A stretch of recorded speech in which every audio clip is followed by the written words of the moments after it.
नमस्कार दोस्तों। इस वीडियो में हम कक्षा 8 की किताब सामाजिक और राजनीतिक जीवन का अध्याय 8 पढ़ने जा रहे हैं। इस अध्याय का शीर्षक है कानून और सामाजिक न्याय। क्या आपको कक्षा 7 का बाजार में एक कमीज अध्याय याद है? वहाँ हमने देखा था कि बाजारों की श्रृंखला किस तरह कपास उत्पादकों को सुपर बाजार में कमीज खरीदने वाले ग्राहक से जोड़ देती है। इस श्रृंखला में हर मोड़ पर क्रय विक्रय चल रहा था। कपास पैदा करने वाला छोटा किसान, इरोड के बुनकर या कपड़ा निर्यात कारखाने के मजदूर कमीज के उत्पादन में प्रत्यक्ष या अप्रत्यक्ष रूप से शामिल बहुत सारे लोग बाजार में शोषण का शिकार होते हैं। उनके साथ उचित बर्ताव नहीं होता। बाजार में हर जगह लोगों के शोषण की संभावना बनी रहती है, चाहे वे मजदूर हो, उपभोक्ता हो या उत्पादक हो। लोगों को इस तरह के शोषण से बचाने के लिए सरकार कुछ कानून बनाती है। इन कानूनों के जरिए इस बात की कोशिश की जाती है कि बाजार में अनुचित तौर तरीकों पर अंकुश लगाया जाए। आइए बाजार की एक आम स्थिति को देखें जिसमें कानून बहुत मायने रखता है। मसला मजदूरों के मेहनताना का है। निजी कंपनियां, ठेकेदार, कारोबारी लोग आमतौर पर ज़्यादा से ज़्यादा मुनाफा कमाने की कोशिश करते हैं। मुनाफे की चाह में कई बार वे मजदूरों को उनका हक नहीं देते और कई बार तो उनका मेहनताना तक नहीं देते। मजदूरों को उनका मेहनताना न देना कानून की नज़र में गैर कानूनी या गलत है।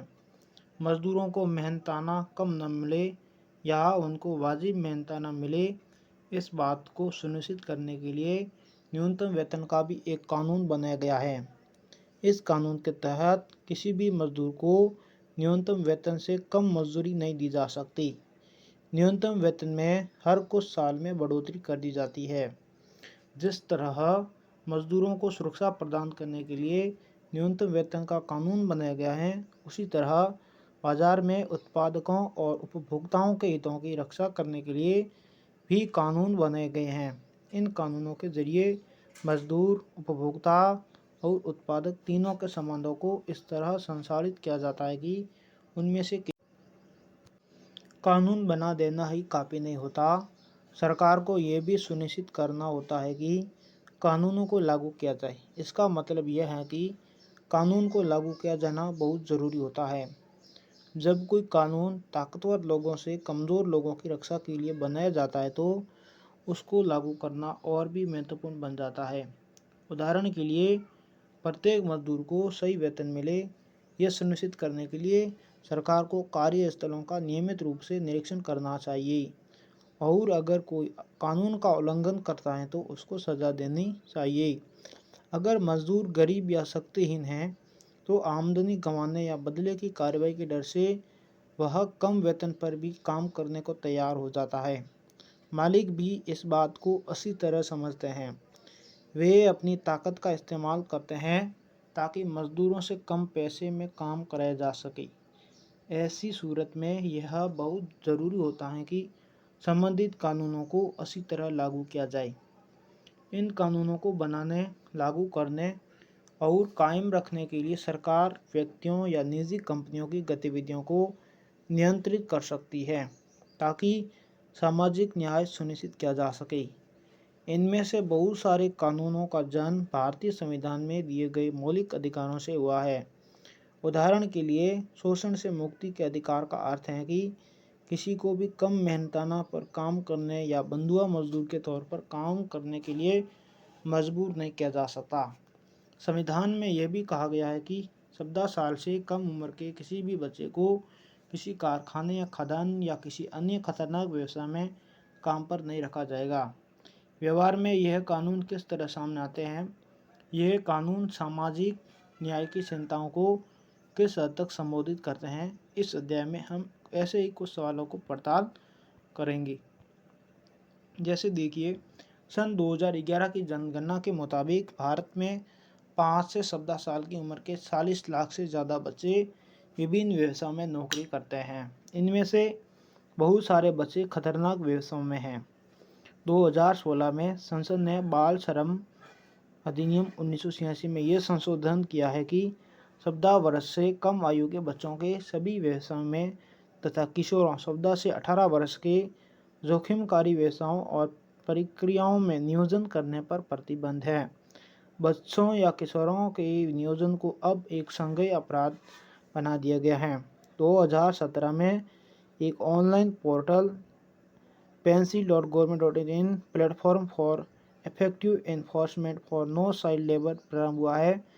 यह पोर्टल शिकायतें दर्ज कराने, चाइल्ड ट्रैकिंग तथा राष्ट्रीय बाल श्रम परियोजना के कार्यान्वयन एवं मॉनिटरिंग के लिए है। भोपाल गैस त्रासदी। 100 साल पहले भोपाल में दुनिया की सबसे भीषण औद्योगिक त्रासदी हुई। भोपाल में यूनियन कार्बाइड नामक अमेरिकी कंपनी का कारखाना था जिसमें कीटनाशक बनाए जाते थे।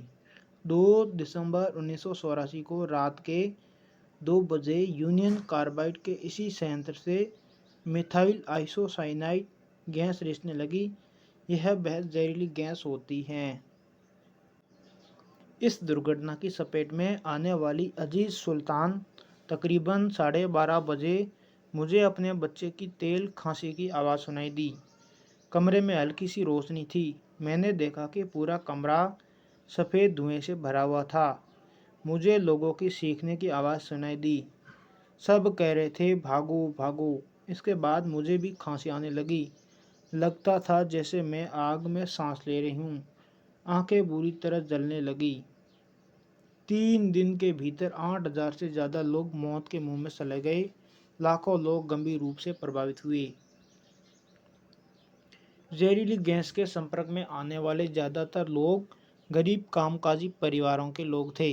उनमें से लगभग 50,000 लोग आज भी इतने बीमार हैं कि कुछ काम नहीं कर सकते। जो लोग इस गैस के असर में आने के बावजूद जिंदा रह गए, उनमें से बहुत सारे लोग गंभीर श्वास विकारों, आँख की बीमारियों और अन्य समस्याओं से पीड़ित हैं। बच्चों में अजीबोगरीब विकृतियाँ पैदा हो रही हैं। इस चित्र में दिखाई दे रही लड़की इस बात का उदाहरण है।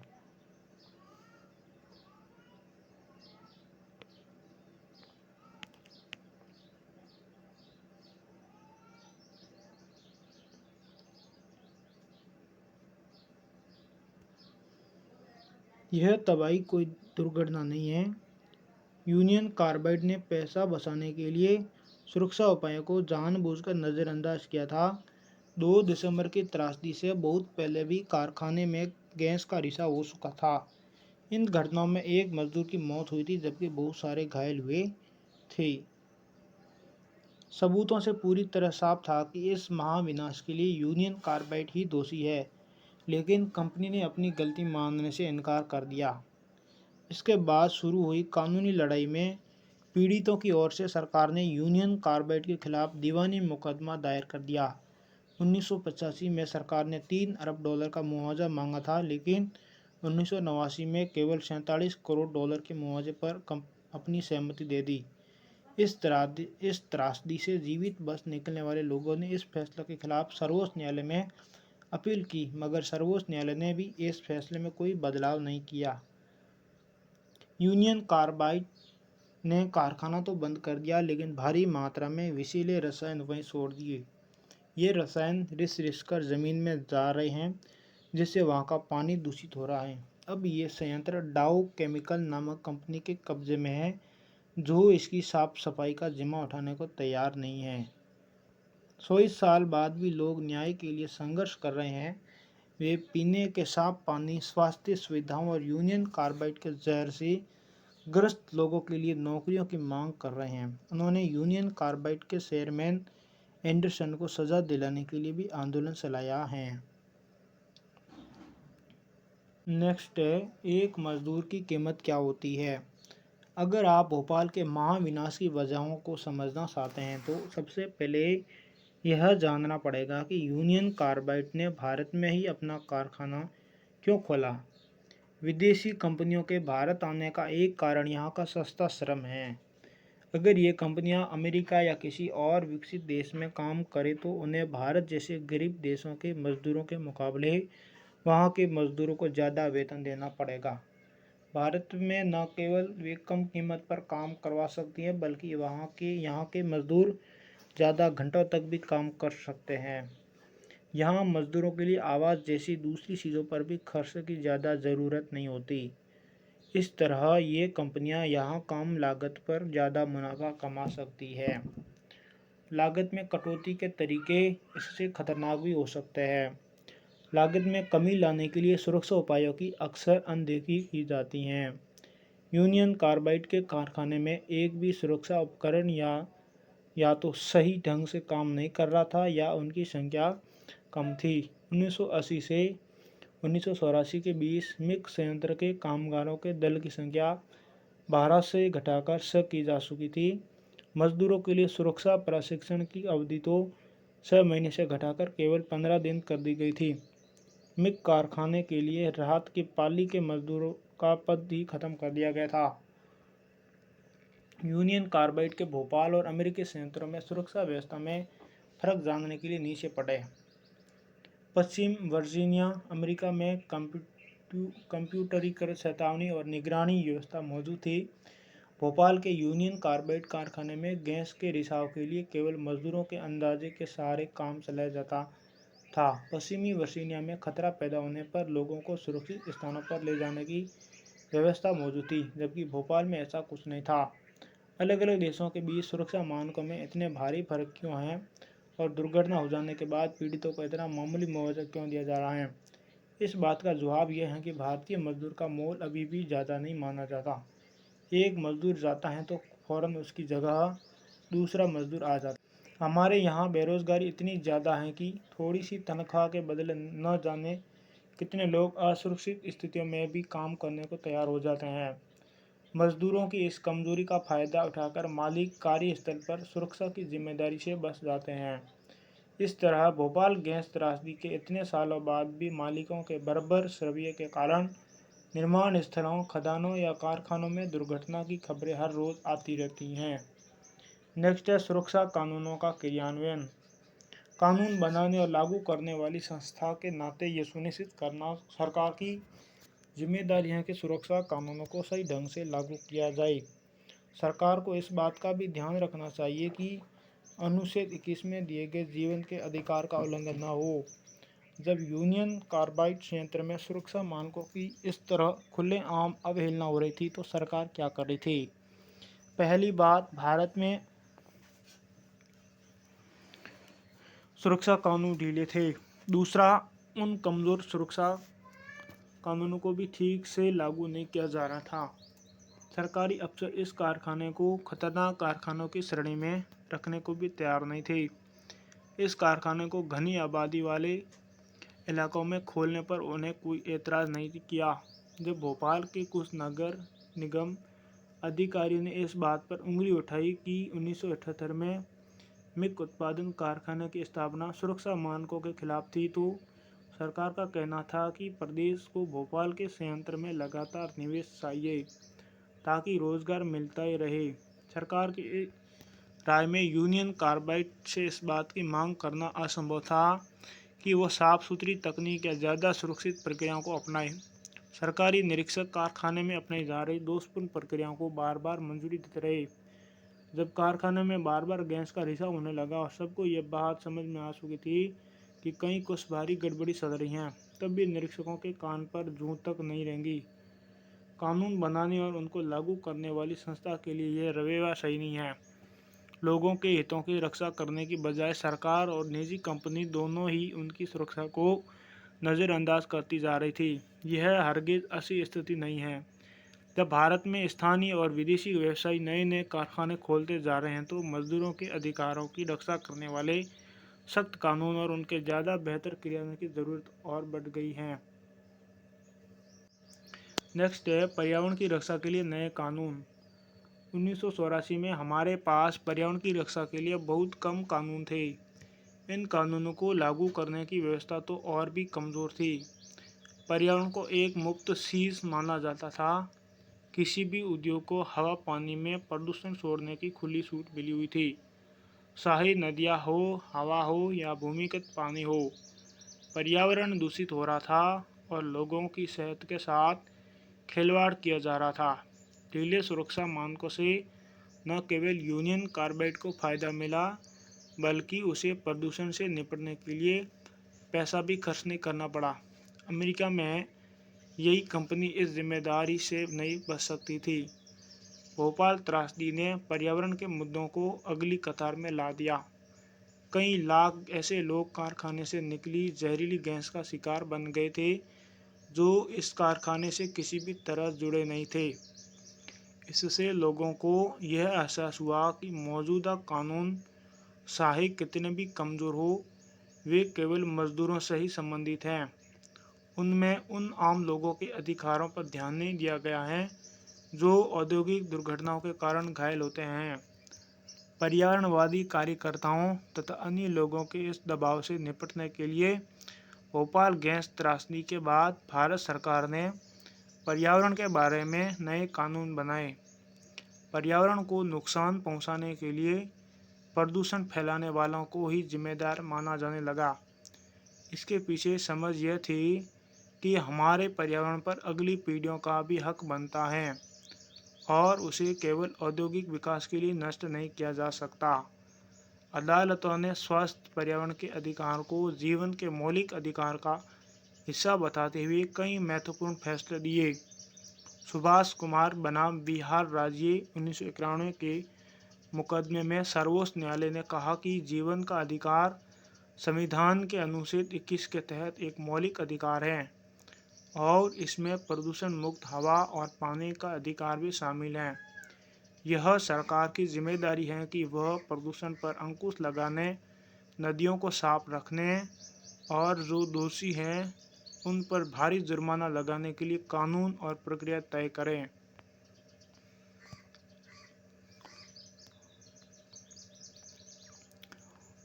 जन सुविधा के रूप में पर्यावरण। हाल के वर्षों में न्यायालय ने पर्यावरण से जुड़े मुद्दों पर कई कड़े आदेश दिए हैं। ऐसे कई आदेशों से लोगों की रोजी रोटी पर भी बुरा असर पड़ा है। मिसाल के तौर पर अदालत ने आदेश दिया कि दिल्ली के रिहायशी इलाकों में काम करने वाले उद्योगों को बंद कर दिया जाए या उन्हें शहर से बाहर दूसरे इलाकों में भेज दिया जाए। इनमें से कई कारखाने आसपास के वातावरण को प्रदूषित कर रहे थे। इन कारखानों की गंदगी से यमुना नदी भी प्रदूषित हो रही थी, क्योंकि इन कारखानों को नियमों के हिसाब से नहीं चलाया जा रहा था। अदालत की कार्रवाई से एक समस्या तो हल हो गई, लेकिन एक नई समस्या पैदा भी हो गई।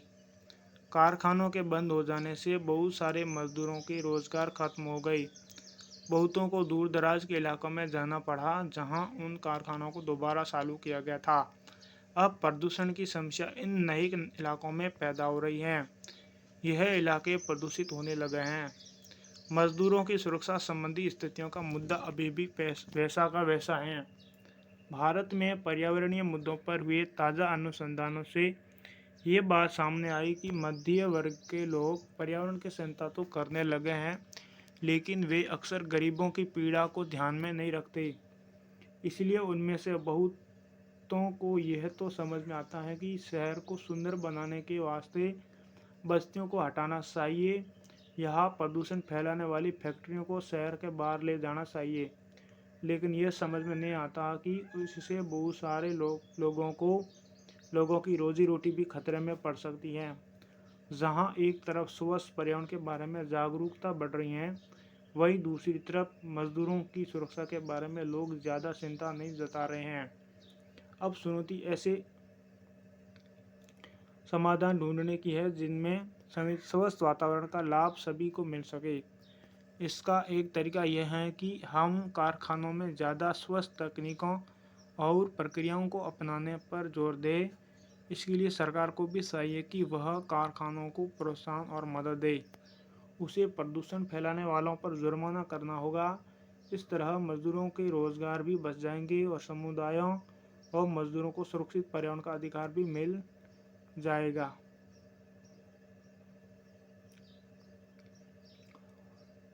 अब देखिए निष्कर्ष। चाहे बाजार हो, दफ्तर हो या कोई कारखाना हो, बहुत सारी स्थितियों में लोगों को गलत तौर तरीकों से बचाने के लिए कानून ज़रूरी होते हैं। निजी कंपनियां, ठेकेदार, व्यवसायी आदि ज़्यादा मुनाफा कमाने के चक्कर में गलत हथकंडे भी अपनाने लगते हैं उदाहरण के तौर पर वे मजदूरों को कम मेहनताना देते हैं, बच्चों से काम करवाते हैं, काम की स्थितियों पर ध्यान नहीं देते या पर्यावरण का ख्याल नहीं रखते और इस तरह आसपास के लोगों को भी नुकसान पहुंचाते हैं।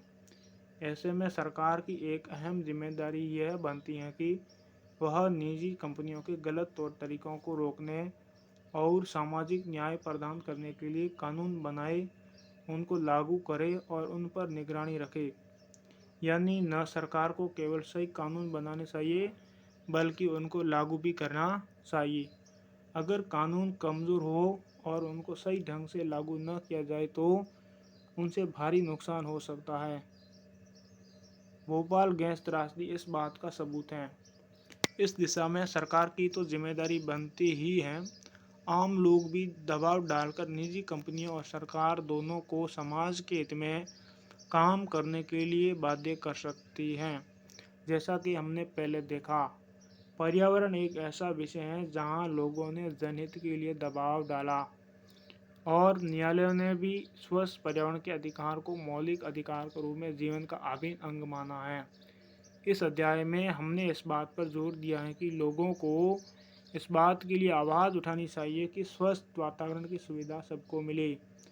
इसी तरह मजदूर अधिकार यानी काम का अधिकार, सही मेहनताना और मनोवोषित कार्य स्थितियों का अधिकार के क्षेत्र में भी अभी हालात काफ़ी ख़राब हैं। लोगों को इस बात के लिए आवाज़ उठानी चाहिए कि कामगारों के अधिकारों की रक्षा के लिए सख्त कानून बनाए जाए ताकि सबको जीवन का अधिकार मिल सके। इस प्रकार से हमारा ये पाठ कंप्लीट हुआ और इस पाठ के साथ साथ ये हमारी पूरी किताब भी कंप्लीट हुई। अब नेक्स्ट कोई दूसरी किताब शुरू करेंगे। तब तक के लिए आप सभी को धन्यवाद।